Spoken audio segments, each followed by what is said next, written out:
सज्जन हो, आत्तापर्यंत पाहिलेल्या चौपाया आणि दोह्यांनंतर ही रामकथा प्रत्यक्ष साकाराला कशी आली याची पूर्वपीठिका गोस्वामीजी वर्णन करतात.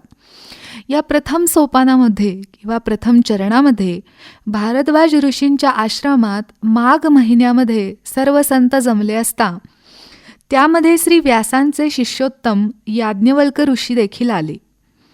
भारद्वाज ऋषींनी याज्ञवल्क्यांना अत्यंत विनयाने वंदन करून त्यांची पाद्यपूजा करून भगवान रामांचं रहस्य प्रकट करण्याची विनंती केली.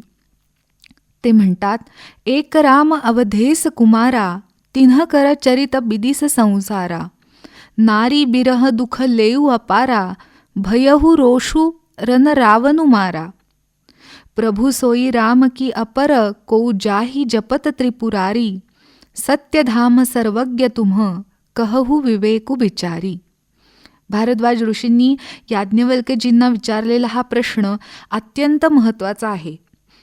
ते विचारतात की एक राम तर अयोध्या नरेश दशरथ पुत्र आहेत, ज्यांची त्रिखंडात कीर्ती आहे, ज्यांनी पत्नी विराहाचं अपार दुःख सहन केलं आणि युद्धात रावणावर विजय मिळवला, त्याचा नाश केला.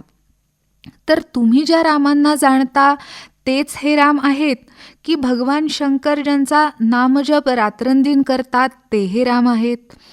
कृपया विस्तारपूर्वक हे तत्त्वज्ञान कथन करा. हा प्रश्न विचारण्यामागं उद्देश असा आहे की परमात्मा भगवान महाविष्णू यांनी श्रीराम अवतारात मानव देह धारण करून मनुष्याप्रमाणे केलेलं लीलाकर्म, सांभाळलेल्या मर्यादा आणि त्या अनुषंगाने प्रकट झालेलं त्यांचा आदर्श मानवी चरित्र हे एका बाजूला आहे, तर पातक्यांचा उद्धार करणारं, ज्ञानीजनांना तारणारं आणि श्री शंकरांसारख्या सिद्धांना निर्मळ आनंद प्रदान करणारं रामनाम ज्या परमतत्वाचं आहे ते दुसऱ्या बाजूला. अशा या दोन्ही बाजू सविस्तर समजून घेण्याची उत्कंठा भारद्वाज मुनींना आहे.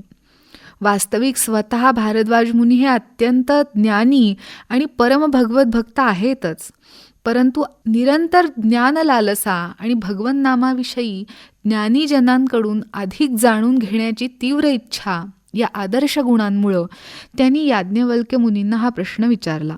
त्यावर अत्यंत प्रसन्न होऊन याज्ञवल्क्य मुनींनी भारद्वाज ऋषींना श्री महादेव आणि देवी पार्वती यांच्यात झालेला संवाद कथन केला.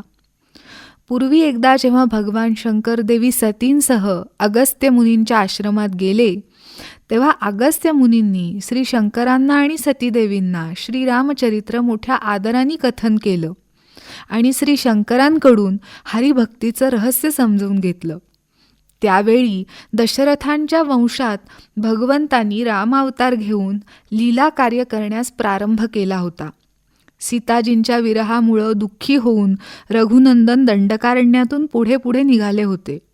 या प्रसंगी भगवंतांची ही मनुष्यवत प्रतिक्रिया पाहून देवी सतींच्या मनामध्ये श्रीरामांविषयी शंका निर्माण झाली. यावर पुढे जो मोठा प्रसंग घडला त्याचं वर्णन आपण पुढच्या चिंतन भागात पाहू.